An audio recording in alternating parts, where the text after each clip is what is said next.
మీకు తెలుసా? ఇప్పుడు మీరు చూస్తున్న ఆలయంకి త్రేతాయుగములోని కురుక్షేత్రానికి ఒక సంబంధం ఉందని. కురుక్షేత్ర అనంతరము అర్జునుడు, శ్రీకృష్ణుడు అశ్వత్థాముడు వెంబడించినప్పుడు అశ్వత్థాముడు ఈ ఆలయ పరిసర ప్రాంతాల్లోనే దాక్కున్నట్టు ఇక్కడున్న స్థల పురాణం కూడా చెబుతూ ఉంటుంది.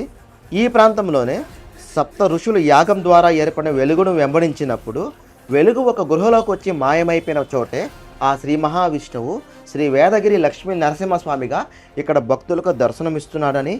ఈ ఆలయము పెన్నా నది ఒడ్డున నెల్లూరుకి సుమారు 14 కిలోమీటర్ల దూరంలో ఎత్తైన కొండ మీద ఎంతో సుందరమైన ప్రకృతి ఒడిలో ఉన్నట్టుగా ఎంతో అద్భుతంగా అయితే ఉంటుందండి. ఈ ఆలయము నవనారసింహ క్షేత్రాలలో ఒక ఆలయముగా అయితే విరాజిల్లుతూ ఉంది. ఎంతో మహిన్వానిత ఆలయము.